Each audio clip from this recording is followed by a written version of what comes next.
নমস্কার, trading journey চ্যানেলে আপনাদের স্বাগত। তো আজকেও একটা স্টক স্পেসিফিক আলোচনা এনএইচপিসি। এনএইচপিসির মধ্যে মোমেন্টাম যদি দেখে নিই আমরা, যে এনএইচপিসি আগের দিন আমি এনএইচপিসিকে নিয়েও একটা আলোচনা করেছিলাম। তো এনএইচপিসির মধ্যে সিচুয়েশান কি আছে সেটাই একটু দেখে নেবো এই ভিডিওতে।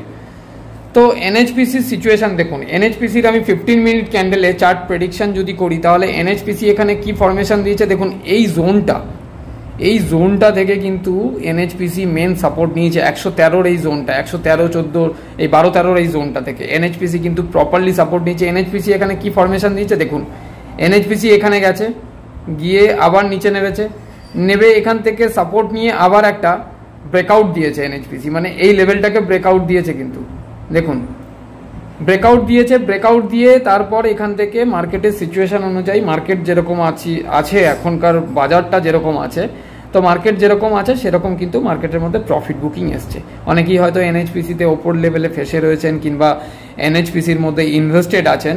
আমিও ইভেন এনএইচপিসিকে নিয়ে অনেক দিন ধরে কাজ করি, এনএইচপিসি তার সাথে এসজিবিএন। তো আপনাদের একটা ভালো নিউজ দিই, সব থেকে বড় ব্যাপার হচ্ছে আমরা তো মাল বেচে দিচ্ছি, যাচ্ছে কোথায় সেটাও তো একটা জানার বিষয়। তো এনএইচপিসির মধ্যে দেখুন, এনএইচপিসির মধ্যে যদি আপনি আপনার অ্যাপসের মধ্যে দেখেন, আপনি যেই ডিম্যাট নিয়েই কাজ করেন না কেন, যেই ডিম্যাটের মধ্যেই দেখবেন, তো এনএইচপিসির মধ্যে এফআই এর যদি স্টেক দেখেন, তো দেখবেন যে এই কোয়ার্টারে এফআই এর স্টেক কিন্তু ইনক্রিজ হয়েছে। তো এফআই এমনি মাল কেনে না, কিন্তু কোনো জায়গায় স্টেক এমনি ইনক্রিজ করে না। তো এফআই কিন্তু এর মধ্যে ঢুকছে। তো রেডি হয়ে যান এনএইচপিসির জন্য। যারা পাওয়ার সেক্টর থেকে কাজ করেন, এনএইচপিসি, এসজিবিএন দুটোই পিএসইউ সেক্টর, এবং দুটোই কিন্তু খুবই ভালো, এদের অর্ডার বুক আছে এবং এদের প্রফিট এবং রেভিনিউ কিন্তু খুব ভালো। আপনি নিজে চেক করতে পারেন, আপনি স্ক্রিনার অ্যাপের দ্বারা চেক করতে পারেন, আপনি আপনার নিজের যেই ডিম্যাট ইউজ করছেন সেখানেও চেক করতে পারেন। তো আসুন দেখে নেব টেকনিক্যালি এনএইচপিসি কি বলছে। তো 15 মিনিট ক্যান্ডেলে তো এম ফরমেশন দিয়েছে, ডাবল টপ করেছে, যেটাই আমরা বলে থাকি, হয় এম নয় ডাবল টপ বলে থাকি। তো সাপোর্ট নিয়েছে যেই জোনটা থেকে, এই জোনটায় কিন্তু এনএইচপিসি সাপোর্ট নিয়েছে। তো এনএইচপিসি যদি এই জোনটা ব্রেক করে, এই জোনটা ধরুন ব্রেক করলো এনএইচপিসি, তো নিচে গেলে কতখানি অবধি যেতে পারে? তো এই জোনটা সিম্পল 109 লেভেল, 108-9 লেভেল, এই জোনটাকে এই বক্সটার ভেতরে একটা সাপোর্ট নেবে। যদি নিচে নাবে 113 লেভেল থেকে, যদি নিচে নাবে, আমার এটা ভিডিওটার করার ইন্টেনশন কোনো বাই সেলার রেকমেন্ডেশন নয়, আমি কোনো সেবি রেজিস্টার নয়। কেনা কিংবা বিক্রি করা সেটা পুরোপুরি আপনার নিজস্ব পার্সোনাল ব্যাপার। তো এখানে কোনো বাই সেলার রেকমেন্ডেশন দেওয়ার মতন সিচুয়েশান কিন্তু নেই। তো আমার যেটা নিজস্ব ভিউ এবং আমি যেটা টেকনিক্যালি স্টকের মধ্যে বুঝতে পারছি, সেটাই আমি আমার এই ইউটিউব চ্যানেলের মধ্যে আপনাদের সঙ্গে শেয়ার করছি।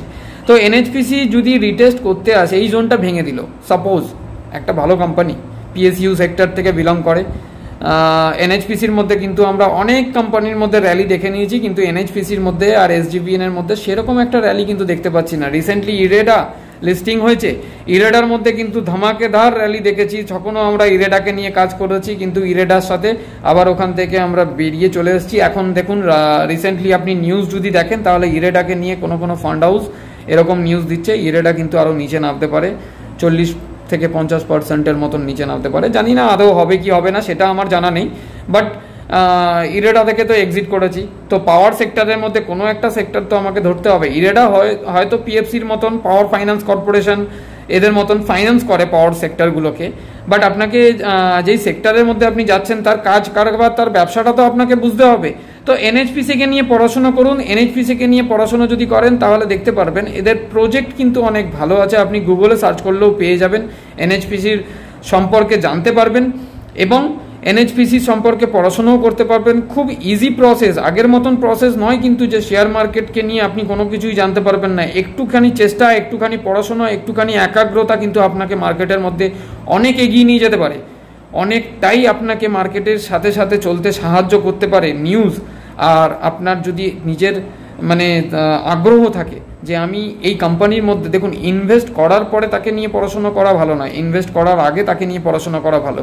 তো আমার বলার বক্তব্য এটা নয় যে আপনি এনএইচপিসির মধ্যে হুট করে ইনভেস্ট করে দিন, আপনি নিজে পড়াশোনা করুন, তারপরে সেইটাকে নিয়ে কাজ করতে যাবেন কি না যাবেন সেটা আপনার নিজের পার্সোনাল একদম ব্যক্তিগত ব্যাপার। তো এনএইচপিসির মধ্যে ভিউ যেটা আছে সেটা আমি বলছি যে এনএইচপিসি যদি রিটেস্ট করতে আসে তাহলে হার্ডলি 108-9 লেভেল, যদি মার্কেট কারেকশন দেয় তাহলেও কিন্তু এনএইচপিসি 103-এর লেভেল ভেঙে হয়তো 90-95-এর লেভেল যাবে যদি মার্কেট বড়সড় কারেকশন দেয়। তো যদি মার্কেট এখন যদি এই মুভমেন্টে কারেকশন যদি না দেয় তাহলে আমার মার্কেটের মধ্যে এনএইচপিসিকে নিয়ে ভিউ, আমি তো দেখছি সাপোর্টে আছে। তো আমরা কি জানি সাপোর্টে একটা বাইং জোন আছে, সাপোর্ট থেকে আমাদের একটা বাইং কিন্তু আসে।